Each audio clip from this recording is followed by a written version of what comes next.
태국에서 반정부 민주화 시위가 벌어지고 있습니다.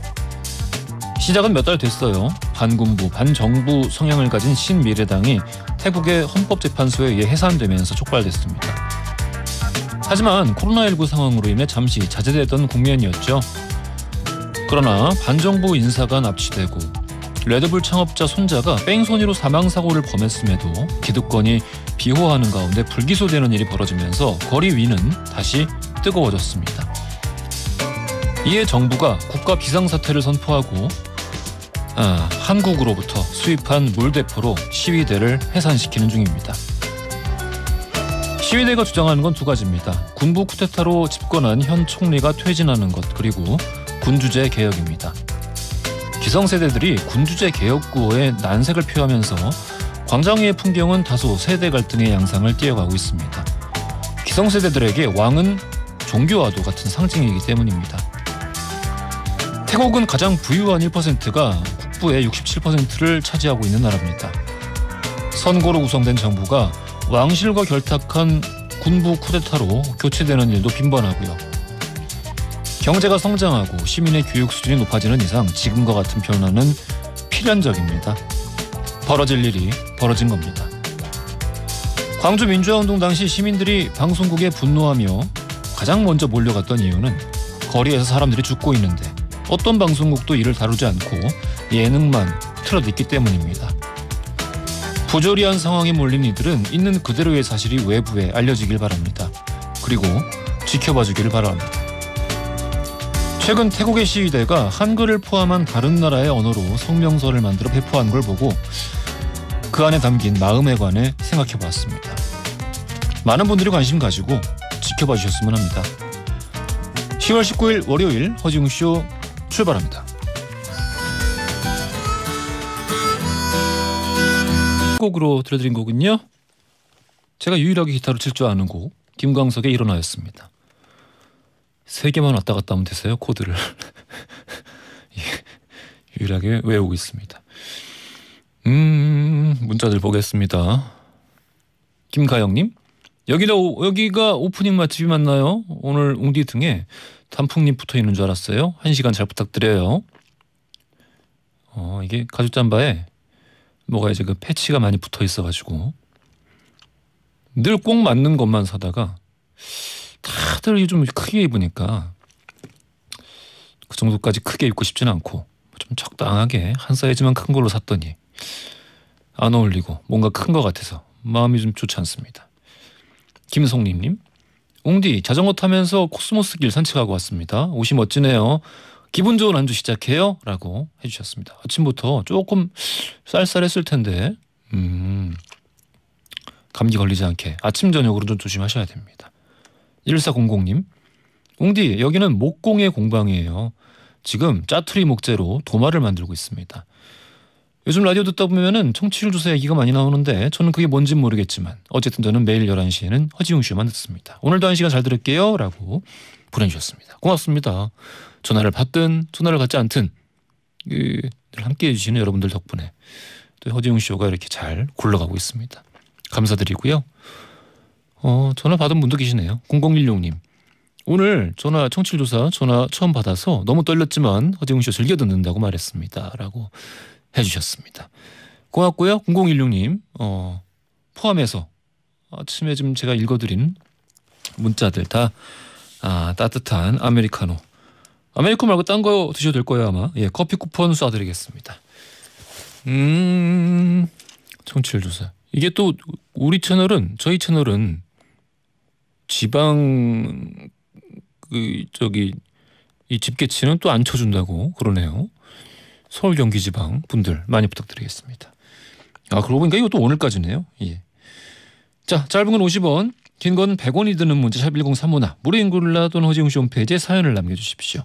추첨 통해서 청소 이사 전문 영국 크린에서 필터 샤워기, 문서서식 사이트 예스품에서 문서서식 이용권, 쫀득하게 씹고 풀자 바카스맛 젤리 신맛을 비롯한 다양한 선물 보내드리고 있습니다.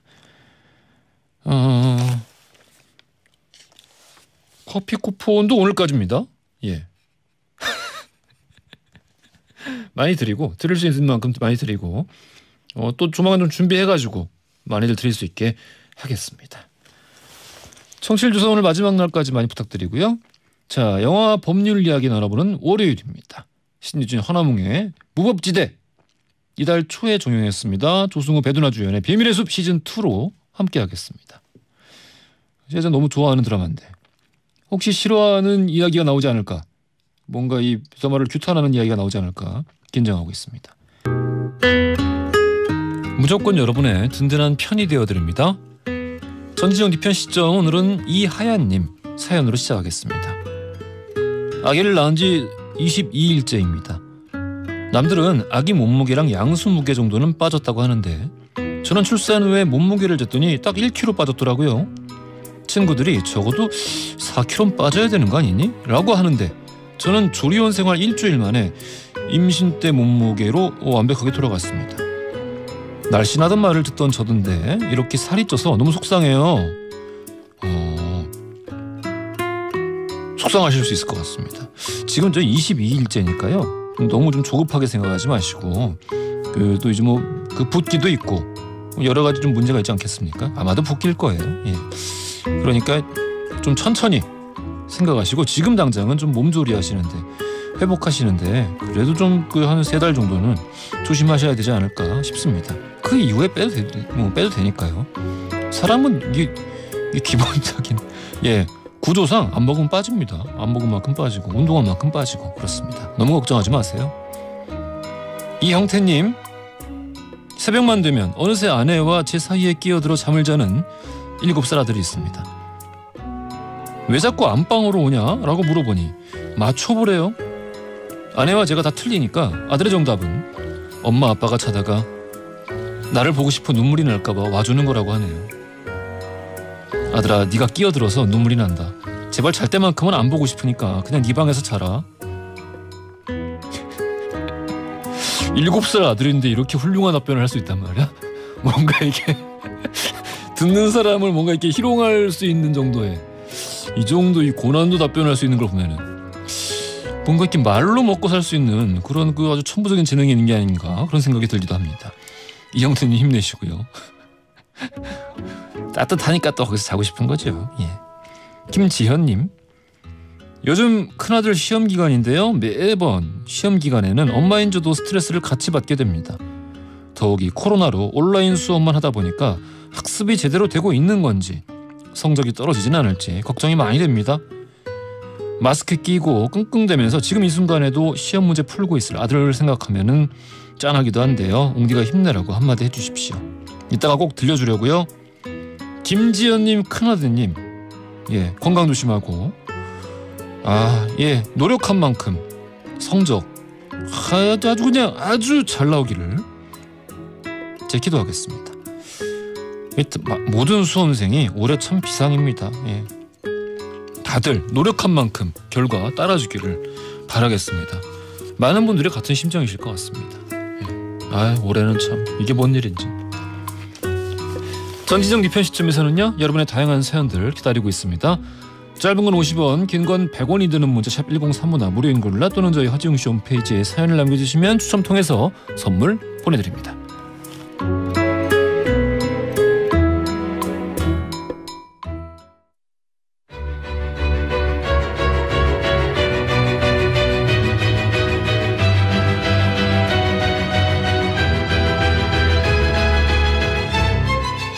영화와 법률의 만남, 신유진 허나몽의 무법지대. 영화와 법률 이야기를 나눠봅니다. 무법지대 흥많은 변호사 신유진 변호사님 나오셨고요. 안녕하십니까? 네, 안녕하세요.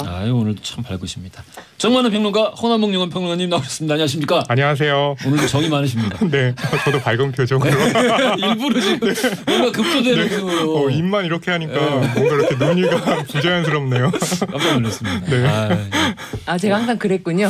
아니야. 너무 자연스러우셔가지고. 네. 날이 참 추운데 월동 준비 시작하셨습니까? 네. 월동 준비 아직 시작은 안 했고요. 보일러를 빨리 고쳐야 되겠다. 지금 생각만 하고 있어요. 고장 난 건 아닌데 20년이 돼가지고 좀 골골대더라고요. 그래서 혹시 지금은 괜찮은데 예. 정말 추울 때 퐁 하고 애가 그럼 기능을 큰일 잃으면 나지. 안 되니까. 예. 이참에 바꾸세요. 예, 그러니까요. 올해 바꾸려고요. 네, 요즘에 절약도 많이 되고 그런데. 네, 맞아요. 지원금도 주고. 진짜? 네, 지원금도 줘요. 무슨 지원금을 줘? 그 보일러 교체하면은 오히려 연료가 네. 저감된대요. 네, 그래서 맞아요. 그런 것 때문에 지원금이 있다고 하더라고요. 새로운 보일러. 1등급 전자제품 저번에 그 뭐 한동안 지원금 줬던 것처럼 그런 거구나. 그렇게 자세하게는 모르겠는데 광고에서도 그렇게 교체를 하면 지원금을 준다고 광고도 나오고 있어요. 네. 야. 그래서 이번 기회에 와 진짜 이거 명문 모르는 사람이 들으면은 네. 보일러 PPL인 줄 알고. 그러게요.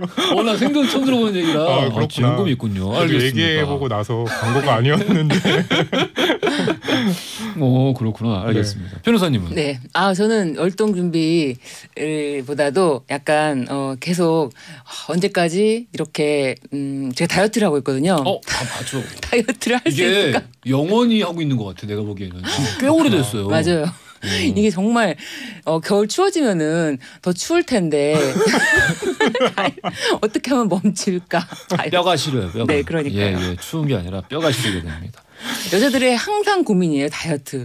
네, 겨울에도. 4666님. 안녕하세요. 허지웅님께 고백합니다. 사실 아무 이유 없이 안 좋아했습니다.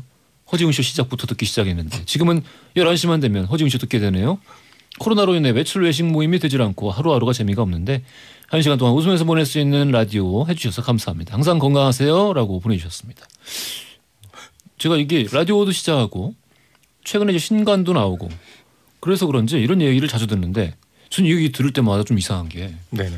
저는 제가 느끼기엔 사실 뭐 딱히 변한 게 없고 그리고 이렇게 안 좋아했다는 옛날에 안 좋아했는데 지금 좋아합니다라는 얘기를 들을 때마다 내가 무슨 뭐 군대를 안 갔다 온 것도 아니고 군대를 뺀 것도 아니고 사고를 쳤나 아마. 예. 운전 음주운전을 한 것도 아니고 네. 아니고. 예, 사람을 때린 것도 아니고 뭐 내가 그러니까 뭐 도무지 잘못한 게 아무것도 없는데 뭐 말하는 거 보면 무슨 자숙 이후에 나온 사람처럼 내가 뭘 잘못했는데 그게 아니라 제가 책을 읽었잖아요. 예. 책을 읽었는데 사람이 너무 따뜻한 거예요. 나 원래 따뜻해. 말을 안 뭐 따뜻하다고 막 몰랐어요. 얘기하고 다니는 사람을 내가 별로 안 좋아해요. 그걸 몰랐어요. 사기치려는 사람 같잖아. 저랑 오랜만에 딱 만났을 때 또 네. 웅디가 저를 이렇게 따뜻하게 포옹해주면서 그래서 저는 그때 역시 따뜻한 사람이야. 그래 라고 원래 느꼈거든요. 따뜻했다고. 야, 그래서. 우린 옛날부터 봤거든요. 근데 그러니까요. 옛날에는 어떤 이제 패널로만 나오고 어. 그 까칠의 대명사 그런 역할로만 나오다 보니까 딱 그만큼만 비춰주는 거예요. 근데 책을 보니까 전체가 다 보이고 그쵸. 라디오를 맡으시니까 전체가 다 보이는 거예요. 막 전지적 비편 시점하면서 얼마나 편을 많이 들어줍니까? 이제 보통 길게 지내면 여러 면을 보게 되는데 잠깐 보게 되면 그 단면만 딱 인상에 남아가지고 하긴 그럴 예. 수도 있겠네. 네, 그래서 좀 그 그럴 수도 단면 있을 것 같습니다. 부각돼서 그 이미지를 또 방송국에서 많이 소비하지 않았습니까? 이 방송국. 너무 말라서 그런 것 같아. 너무 말라가지고 인상이 좀 얄밉고 뭐 그런 게 좀 있는 것 같기도 하고. 네, 아무튼 사실은 다이어트는 허지웅 씨 때문에 시작했습니다. 그건 진짜입니다. 맞아요. 항상 사진 찍을 때마다 고민하셨는데 지금은 뭐 좀 너무 반쪽이 되셔가지고. 제가 진짜 제 인스타의 기록이에요, 기록. 항상 처음에 여기 와서 사진 찍었던 그게 아직도 제 그 아니 그때 상처셨구나. 근데 어떻게 남자가 저렇게 별스타 보시면 네. 매일 먹는 거 뭐 드셨다고 그것만 올리시던데요. 그러게요. 근데 변호사님 처음에 왔을 때 찍었을 때도 그 사진이 보기에 그렇게 이상하지 않았어요. 아니, 그러니까 그때 모습이 이상하지 않았어요. 사진은 좀 이상하게 나왔는데. 심지어 그때 신변에 안 좋은 일 있어라는 기사로 났는데 맞다.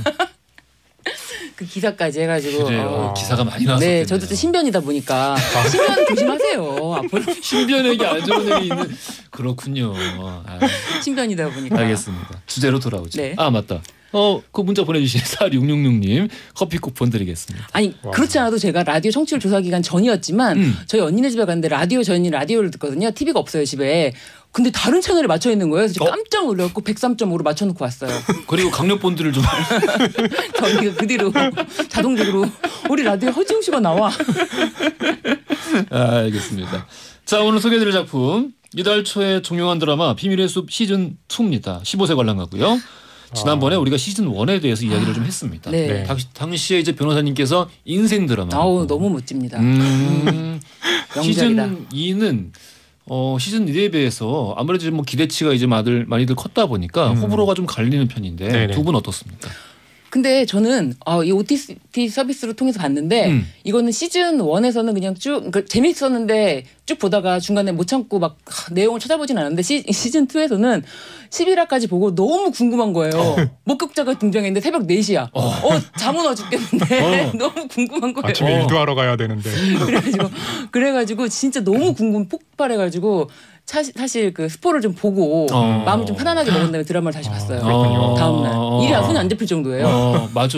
계속 궁금하더라고. 저도 그 비밀의 숲 시즌 2 같은 경우는 원보다 훨씬 좋게 봤거든요. 그러니까 원 같은 경우는 사건 하나를 가지고 쫙 직선으로 밀어붙이잖아요. 근데 시즌 2 같은 경우는 방사형으로 뻗어나가는데 보면서 저게 어떻게 하나로 완결될까라고 했는데 그걸 다 완결시키잖아요. 역시 비밀의 숲 시즌 2 최고다. 지금 드디어 한 달 동안 비밀의 숲 안을 헤매다가 이제서야 빠져나온 기분입니다. 두 분 다 시즌 2에 만족하시는 건가요? 너무 만족했어요 정말. 그럼 너무 안심하네. 나도 너무 만족인데. 너무 만족인데 싫어하는 분들이 많다 보니까. 맞아요. 혹시 두 분 중에 한 분이 나랑 싸우게 되지 않을까. 난 너무 대만족했거든요. 저도 되게 크게 만족을 했는데 아마 이제 시즌 1 같은 경우는 계속해서 집중하게 만들잖아요. 1회부터 그 인물이 가진 전사도 있고 또 그 사건 하나만 계속 파고드니까. 근데 이제 시즌 2 같은 경우는 여러 개가 나눠지다 보니까 아마 보시는 입장에서는 빨리 뭔가가 좀 해결됐으면 좋겠는데 자꾸 하나를 가다가 다른 쪽으로 가고 이런 것 때문에 좀 집중하기가 어려웠던 면도 좀 있었나 봐요. 그런 게 있지 않을까요? 시즌 1 같은 경우는 우리가 뭐 이제 시즌 1이라고 지금에 와서 부르는 거지 그냥 비밀의 숲이란 드라마였는데 그렇죠. 그래서 그 한편으로 그 몇 회였죠? 10몇 회인가요? 아무튼 16회. 16회로 하나의 완결성을 가진 이야기였거든요. 근데 그게 잘 돼서 계속될 줄 누가 알았어? 아무도 모르는 거지 그거는. 그러니까 당연히 완결성이 있을 수밖에 없는데 시즌 2 같은 경우는 저는 되게 잘 그린 그림에 앞부분을 본 것 같다는 느낌이 들거든요. 그래서 어찌됐든 계속 시즌이 이어질 거를 염두를 하고 지금 뭐 아직 풀리지 않은 이야기들이 많이 있지 않습니까? 그렇죠. 그 큰 그림 누가 보더라도 다음 시즌이 예약이 돼 있는 이야기로밖에 안 보일 것 같은데 황시목과 또 한조의 이현재 회장과의 대결. 그렇습니다. 시작도 안 한 거잖아요. 정말 거대한 그림이 있는 거죠. 그렇습니다. 혹시 못 보신 분들 있을 수 있으니까 간단하게 좀 내용 간단하게 할 수 없지만 한번 간단하게 한번 해볼게요. 황시목 검사가 통영에서 일을 하다가 안개 끼인 바다를 건넜는데 그 안에서 사고가 발생합니다. 그래서 이 사건이 뭘까라고 하는데 결국에는 이것이 검경 수사권 조정에 이어지면서 결국에는 끝이 나는 이야기입니다. 끝이 나면서 후일을 기약하는 그렇죠.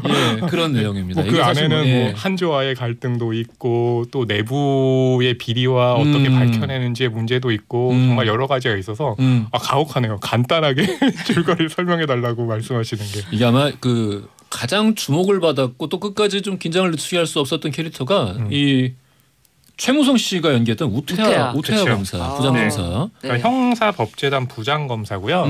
그때 이제 검경 그 조정권을 앞두고 그 수사국장, 경찰의 수사국장이 이런 얘기를 하잖아요.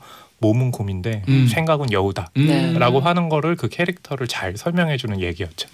그러니까 저는 이 캐릭터 설명을 이 배우분 최무성 씨께서 그렇게 말씀하셨더라고요. 참 이러지도 저러지도 못하는 답답한 사람. 그렇구나. 근데 정말 저는 딱 거기에 걸맞는 발성과 연기였다고 생각을 해요. 초반에 조금 그래서 사람들이 좀 이게 발성 때문에 익숙해지지 못하는 그런 부분이 있었는데 초반에는 굉장히 뭔가 강직하고 단단하고 뭐 어떤 그 사법 시스템을 상징하는 듯한 어떤 그런 견고한 사람처럼 보여졌는데 그게 이제 후반으로 갈수록 뭔가 뭐 자세히 얘기할 수는 없지만 뭐 좀 다른 모습을 보여주지 않습니까? 네, 그렇죠. 이게 우리가 그 뭐 현실에서 느끼고 있는 많은 부분들을 좀 반영하고 있는 캐릭터가 아닌가. 그러니까 항상 보게 되면 뭐 어떤 조직에서건 그 비리가 발생했을 때 너 죽고 나 죽자. 그게 아니라 너 살고 나 살자. 그래서 손을 잡자. 맞아요. 하는 부분들이 가장 살아가는 데 있어가지고 선택은 해야 되지만 또 선택하기 힘든 그런 과정이기도 하잖아요. 그것을 굉장히 잘 보여준 캐릭터죠. 그 최무성 씨의 또 반대편에 전혜진 씨가 연기한 최빛 부장. 난 최빛 부장이 참 좋더라고. 멋있죠. 너무 멋있어. 사실 시즌 1에는 창크나이트가 있었다면은 시즌 2에는 최빛이 있었죠. 최고입니다. 연기는 당연히 잘하시고 그거는 뭐 이제 부차적인 문제고 캐릭터 자체가 너무 매력적이어가지고 저는 그냥 뭐 제가 지금은 직장에 다니고 있지 않습니다만은 제 개인적인 어떤 그 부장으로 모시고 싶을 정도로 마음의 부장으로. 그렇구나. 저는 이런 분이 제 상사면은 그 앞에 가서 제가 말 한마디도 좀 꺼내기 힘들 것 같아요. 난 말 잘할 수 있어. 난 말 잘할 수 있고. 그러니까 그런 거잖아요. 그 부하 직원의 능력을 알아주고. 네네. 그리고 이 뭐랄까요. 얼마든지 또 키워줄 수 있는 그런 능력도 본인이 가지고 있고. 그렇죠. 다른 무엇보다 사실 우리 직장 생활 하다 보면은 그런 경우 많지 않습니까? 내가 이 조직에서 아무리 열심히 일해봤자 그리고 내가 보이지 않는 곳에서 열심히 일해봤자 그걸 누가 알아줘? 내 상사가 저 모양인데 그런 생각 많이 하지 않습니까? 최빛 부장 같은 상사가 있으면은 저는 온몸을 불살라 열심히 일할 수 있습니다. 그래서 서동재 씨가 되는 거 아닌가요?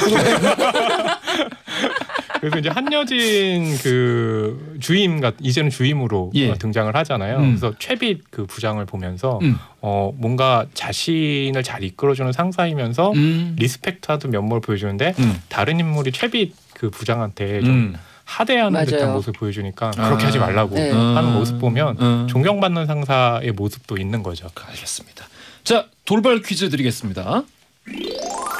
비밀의 숲에서 행동파 형사 한여진 역할을 맡은 배두나 배우는 1999년 드라마 학교로 이름을 알리기 시작하면서 2000년에 봉준호 감독의 첫 장편 데뷔작인 이 영화에 출연하게 됐는데요. 배두나 배우의 영화 첫 주연 작품인 이 영화의 제목은 무엇일까요? 보기 드립니다. 1번 플란다스에게, 2번 101마리 달마시안, 3번 개 같은 날의 오후. 힌트가 가능하십니까? 네, 힌트가 있습니다. 힌트는 노래 힌트입니다. 경쾌하고 밝게 랄랄라 랄랄라 랄랄랄랄랄랄랄랄랄랄라 랄랄라 랄랄랄랄라 파트라슈. 결말이 너무 슬펐던 만화. 그렇습니다. 정답을 아시는 분들 짧은 건 50원, 긴 건 100원이 드는 문자 샵 1035나 무료인 걸로 보내주십시오. 추첨 통해서 선물 보내드립니다. 드라마 OST 윤미래의 로스트 듣고 와서 2부로 이어가겠습니다. 허지용 쇼.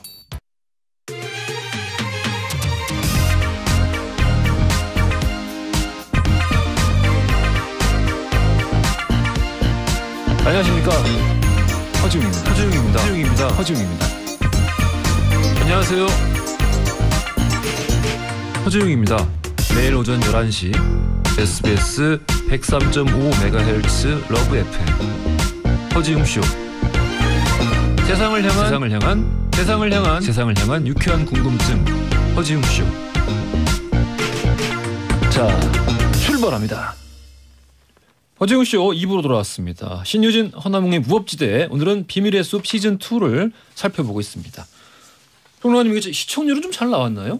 굉장히 좀 좋게 나와가지고요. 그 첫 회부터요. 수도권 가구 기준 해가지고 평균 9.1%의 최고 10.6% 최고치 이 정도면 찍었다고 하거든요. 요즘 세상에 이 정도면은 아유 대박입니다. 네, 보통 그 화제의 드라마는 1회 때 최고를 찍은 다음에 그렇습니다. 그 다음부터 이렇게 떨어지기 마련이잖아요. 근데 비밀의 숲 시즌 2 같은 경우는요, 최종의 시청률이요 수도권 가구 기준으로 해가지고 최고 12%까지 올랐다고 하거든요. 그렇다면 마지막 회가 제일 높았다고 해요. 맞아요. 그러니까 계속 이렇게 꾸준하게 유지하다가 이렇게 올라가는 상승 곡선. 그러니까 요즘에는 또 그 시청자들이 TV로만 브라운관으로만 작품을 보는 게 아니잖아요. 그러니까 이거보다 더 많은 사람들이 이 비밀의 숲 시즌 2를 봤다는 얘기가 되는 거죠. 그렇죠. 네. 요즘에 라디오도 거의 뭐 고릴라로 많이 듣고, 굉장히 볼 수 있는 이 매체가 많아졌습니다. 그렇죠. 네.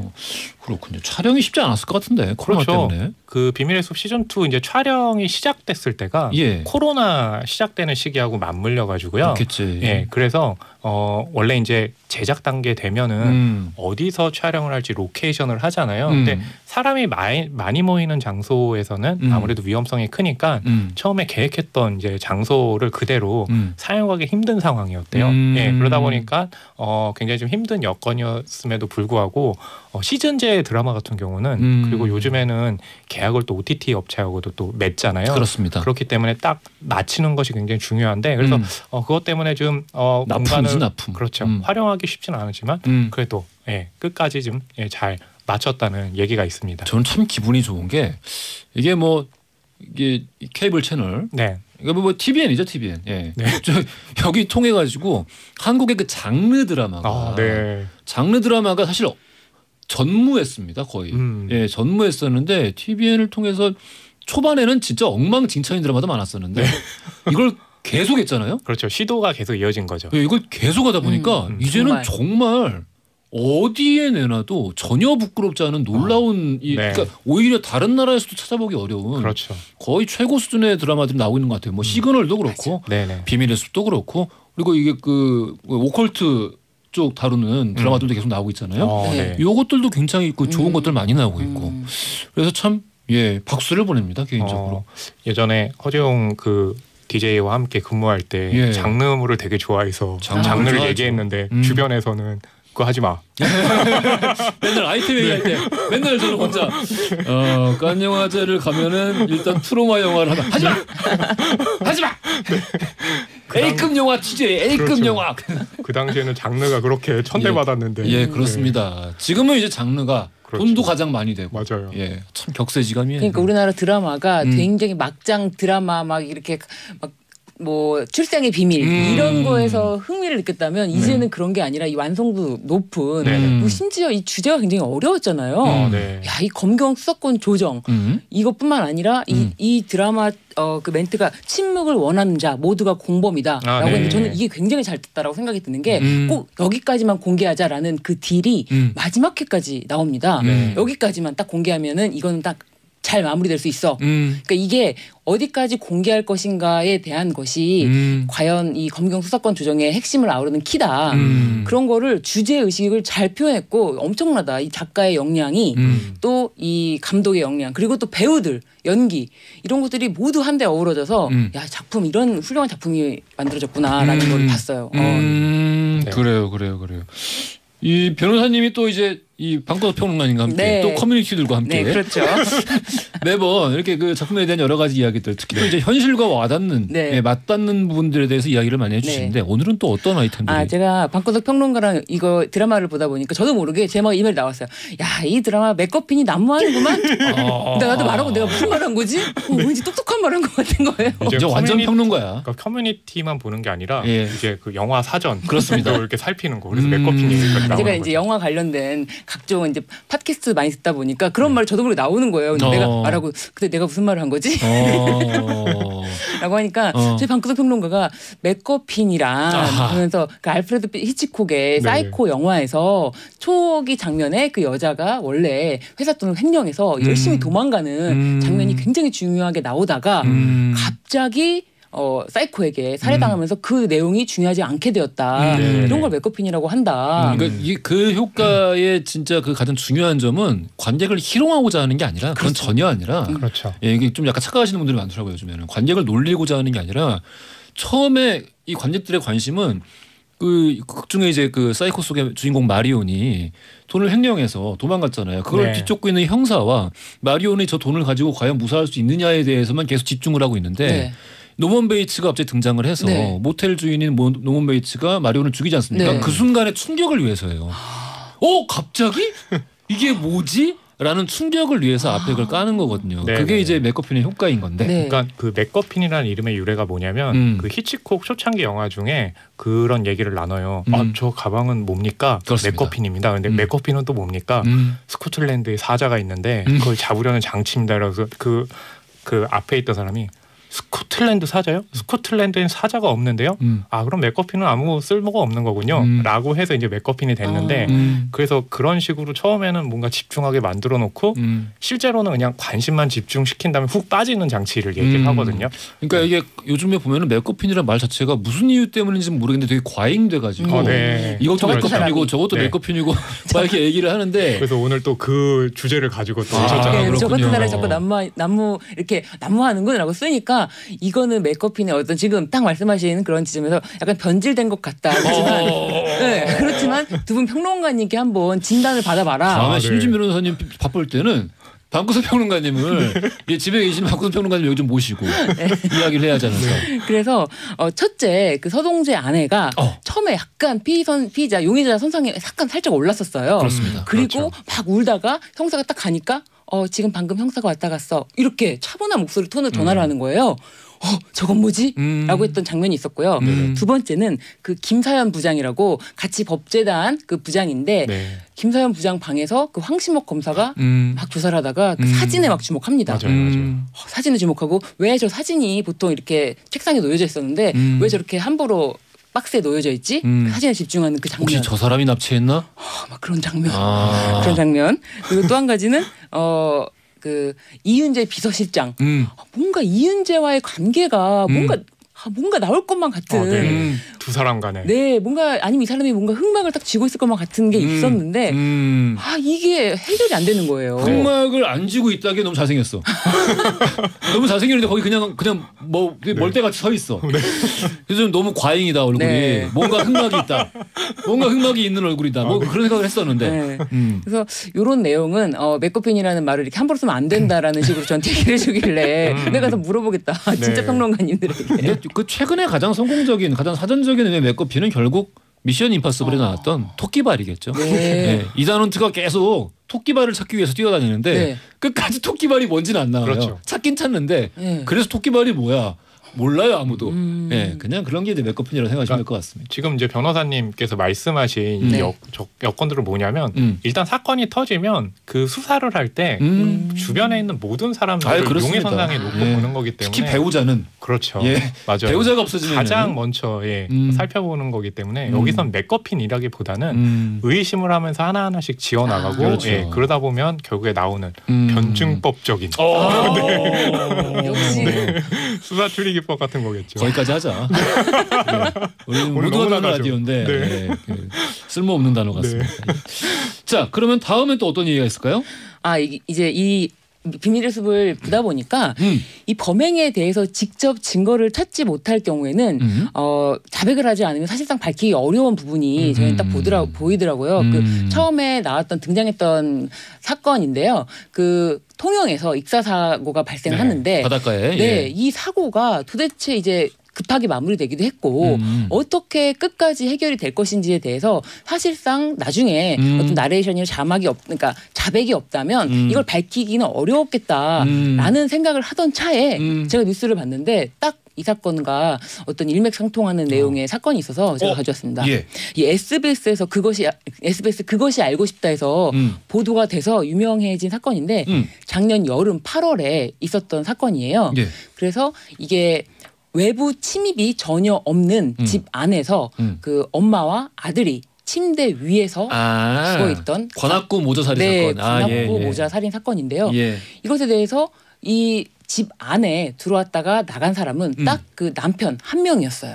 그래요. 네, 그래서 이 남편 한 명이었는데 과연 이 사람이 계속 자신의 이제 범죄 저지르지 않았다 무죄를 주장하고 있는데 그러니까 수사관들이 엄청 모든 거를 다 종합해서 조사를 해봐도 이 현관문에 출입했던 어떤 신발을 신고 왔다면 족적이라든지 뭐 만약에 맨발로 들어왔다면 그 발자국이라도 있어야 될 텐데 아무것도 발견되지가 않고 침입 흔적이 전혀 없었던 거죠. 그리고 이 이제 그 엄마와 아들이 저녁을 먹은 시간이 마지막으로 이제 뭐 SNS 대화를 나눈 시간과 그리고 저녁을 먹은 시간 그리고 그 사망 후에 부검에서 그 음식물이 부패된 뭐 시간을 추정해 봤을 때 이 남편이 그 집에 머물렀던 시간 내에 사망을 한 것이 밝혀진 거예요. 그 이틀 전에 방송됐던 그것이 알고 싶다. 그 최신 방영분에서도 참 그 다뤄진 내용 때문에 많은 분들이 공분하고 있고 저도 보면서 좀 울었거든요. 근데 이제 뭐 그 사건도 그렇고 지금 방금 말씀해주신 관악구 모자 살인 사건 이렇게 이 관악구 모자 살인 사건처럼 정황은 많은데 결정적인 증거나 이런 것들이 없을 때는 기소가 불가능한 건가요? 아닙니다. 기소는 가능한가요? 그래서 이 사건에서도 다른 모든 거를 정말 정황만 있을 때 이거는 정황만 있다고 보기에는 이 지금 이 남편 조 씨라는 분인데 이 사람이 그 실제로 DNA가 피 묻은 수건에서도 발견이 됐고 그 피가 묻어 있는 다음에 그 수건을 썼다. 그리고 이 사람이 들어갈 때 입은 옷과 나올 때 입은 옷이 같았는데 이 사람은 나올 때 어떤 물건을 갖고 나왔어요. 이 사람은 자신의 여름 옷을 싸왔다고 하는데 그 범행에 쓰였던 그 뭐 범행 도구라든지 그때 당시 입었을 옷 이런 것을 가지고 나왔다라는 것으로 보여지고 그리고 이 사람이 도예가인데 그날 밤에 들어가서 그때 새벽 1시 넘어가서 가마를 킨 거예요. 기억난다. 1200도가 넘는 가마에 그 뭐 예를 들면 어떤 범행 도구라든지 그런 걸 넣었다면은 그것은 흔적도 없이 사라질 수밖에 없고 심지어 이 사건 후에 그 가마를 처분하려고 그 매물로 내놓기도 했고요. 근데 이제 그 매물로 처분한 그 가마에서 실질적인 증거가 발견되지 않는 이상 네. 이것 또한 정황 아닌가요? 그런데 이런 간접 정황 증거가 하나 두 개 쌓여가지고 엄청 쌓였어. 네, 엄청. 이게 제가 판결문에서 읽어봤거든요. 예. 지금 이렇게 말씀만 하신 거 가지고 아직까지 좀 부족하지 않겠느냐라고 했는데 실제로 이혼 소송 중이었고 굉장히 이제 둘 간의 갈등 관계가 깊었고 그리고 2년 그러니까 결혼 2013년도부터 했는데 계속해서 이 그 아내분이 돈을 보내주다가 얼마 전부터 2달 전부터 돈을 더 이상 보내주지 않았어요. 생활비를 더 이상 보내주지 않겠다라고 해서 뭐 그런 거로 인해서 분노 그리고 이혼 소송으로 인해서 서로의 재산 갈등 그리고 이 사건 후에 경찰이 사망했다라고 얘기했는데도 아무런 뭐 물어보질 않더래요. 어떻게 사망했고 무슨 이유로 사망했고 이런 것에 대해서 물어보지도 않고 그리고 장례식장에서 보여줬던 태도가 이 피고인의 누나가 진술한 증거에 의해서도 별로 놀라지 않는구나라고. 모든 이게 하나 두 개가 아니라 거의 뭐 쌓이는 것으로 치면은 이 사람이 범인일 수밖에 없다. 예, 그런 것과 그리고 사망 추정 시간이 결정적이었어요. 아, 추정 시간. 네, 사망 추정 시간이 이 사람이 머물렀던 시간과 일치하고 그 외 외부 침입 흔적이 아예 없다는 거. 이런 것들에 인해서 이 사람이 그 검찰은 사형을 구형했어요. 그래요. 예, 그런데 법원에서는 무기징역을 선고했고 지금 10월 29일 날 또 항소했나요? 항소를 둘 다 했습니다. 검찰도 항소를 하고 이 피고인도 항소를 해서 29일 날 아주 최종 선고를 내려질 얼마 안 남았네. 네, 얼마 안 남았습니다. 저희 지난주 거 그것이 알고 싶다 좀 봐주세요. 네. 지난주 거 좀 보고 나한테 얘기 좀 해줘. 누가 범인이라고. 나 그냥 이거 방송에서 얘기하지 말고 저한테 귀 속으로 네. 살짝 얘기해 주세요. 네. 문자로 주시든가. 미치겠어요. 억울해서 진짜 너무 불쌍해. 네. 억울한 죽음이 없어야 됩니다. 네. 아 참. 문자가 왔는데 제 남편과 이름이 똑같아 갖고 제가 순간 요 세 분 중에 어떤 분이 지금 남편하고 첫 번째 분이 첫 번째 분 씨가 네. 똑같아 가지고 아이고 일을 안 하고 또 재택을 하는구나. 김태훈 씨 이 사건 진짜 분노 유발 제대로 했던 사건이었죠라고. 신유진 변호사님 남편분인지 잘 모르겠습니다만은 커피 쿠폰 드리겠습니다. 네, 신유진 변호사님께서 이제 말씀하시고 지금 웅디가 이제 그 자백도 없는데 정황만으로 판결이 날 수 있냐라고 하는데 비밀의 숲 시즌 2에도 보면 그 통영 익사 살인 사건도 나중에 이제 진범임이 확실한 인물이 잡히는데 자백을 하지 않는데 자백을 하지 않기 때문에 벌을 안 받는지 알았는데 정황 증거가 굉장히 많았잖아요. 뭐 그렇죠. 옷을 표백한 그렇죠. 흔적도 있었고 네. 그 부분 때문에 이제 황시목 검사는 얘기하죠. 자백은 하지 않더라도 정황만 가지고는 다 판결 내릴 수 있다. 예, 그러면서 이제 무너지는 그런 장면도 있었죠. 그러니까 이제 결국엔 근데 자백을 했잖아. 그렇죠. 그 말 때문에 자백을 했잖아. 맞아요. 네. 그러니까 이제 결국엔 그 사건에는 자백이 있는 건데 지금 나오고 있는 사건들에는 정황만 있고 증거와 자백이 없어서 진짜 이런 일들이 있습니다. 안타까운 일이죠. 자, 다음 또 뭐가 있을까요? 이 드라마가 정말 대단하다라고 느껴지는 건데 이 세곡지구대 사건이 나와요. 이게 하도 많이 드라마에서 들어가지고 현실 사건 같아. 그렇죠? 예, 윤호 그 세곡 자다가 벌떡 세곡 집단 괴롭힘. 네. 예. 동두천 지구대 중에 한 개 세곡지구대가 있는데 예. 그 송기현 여기 인물 드라마 인물이고요. 극중 여러분 착각하지 마시고요. 경사라고 동료들의 그 집단 괴롭힘에 못 이겨서 결국 극단적인 선택을 했는데 과연 이게 정말 극단적인 선택인지 아니면 이 동료 경찰들이 뭔가 이 송기현 경사를 이런 극단적인 선택을 하게끔 꾸민 건지 아니면은 그 후에 어떤 일이 있었는데 이거를 그렇게 보이게끔 만든 건지 실제로 살인 사건이었는지 이게 굉장히 미궁이잖아요. 그런데 이제 그 극중의 검경 수사권 조정과 맞물려서 그렇죠. 이게 만약에 경찰의 집단 괴롭힘과 뭐 혹시 모를 정말 그 살인의 증거가 발견되면은 그렇죠. 아주 그 경찰 측에 큰 타격을 주죠. 약점이 되니까 이런 조직에게 어떻게 수사권을 줄 수가 있냐 이런 조직이다. 실체를 서동재 검사가 파헤치고 그랬죠. 예. 서동재 검사 정말 끝까지 손에 땀을 쥐게 하면서 그렇습니다. 네.